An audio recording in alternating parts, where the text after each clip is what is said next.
everybody! Today we're going to be finishing up our basket.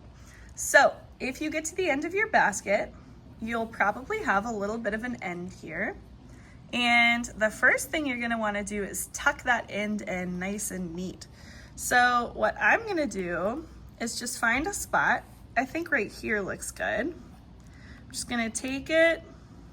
I'm just going to tuck my end in. You know what? I'm going to go back behind. Just anywhere that looks good.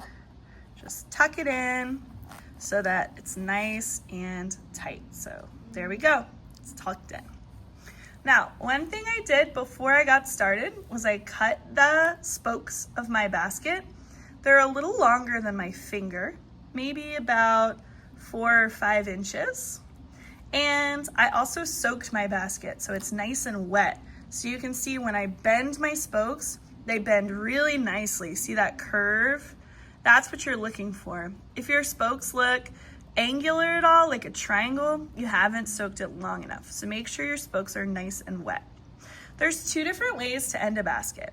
The first way is to take your spoke and just tuck it in right next to the spoke next to it.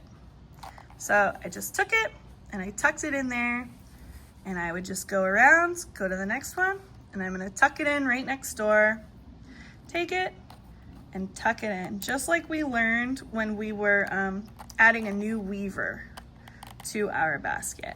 And I like to make them about the same height, and I would just go around and keep tucking them in.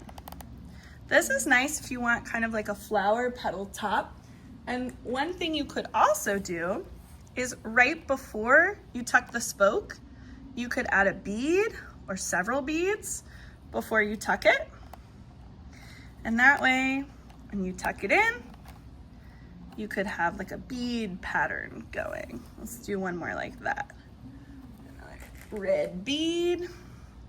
I'll just string it on, and then I could tuck it in. And you can see I've got kind of a little bead pattern going across the top. And I would just keep doing that all the way around. And that's one way that I can end my basket. If you like a really sleek, flat look for the end of your basket, here's how you're gonna do it. It's a lot like when we did our basket base, if you remember that. So what we're gonna do is we're gonna start by going behind the spoke next to ours and then to the front of the one beyond that. So I'm just gonna go around like that and hold the spokes down as I go. Behind, in front. Behind, in front.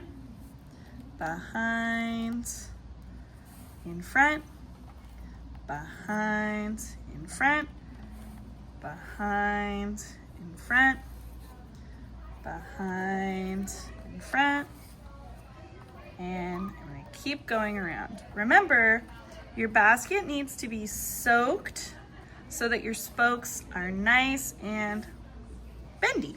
All right, when I get to this last one, I'm going to have to go behind this spoke, but I'm going to have to go behind this spoke, but in front of this one. So what I'm going to do is kind of weave it behind and in front. Now, my spokes are locked in, but I've got kind of all these guys sticking out. We don't want that. So what we're gonna do is go back in, and I'm gonna take the end that's poking out and I'm gonna push it through the spoke next to it. So here we go. I'm gonna go into this little hole right here. Just poke it in. Go to the next spoke. It's gonna go into this hole right here. Take it, poke it in that hole. This spoke is gonna go in here. Take it, poke it in right there. And so on. Take this spoke, poke it in right there. This spoke goes in there. This spoke's gonna go in here. All the way around, pressing them in as I go. Ooh. You jam it in there. And that is how I'm gonna finish my basket. There's not really a hole there, but I'm just gonna make it work.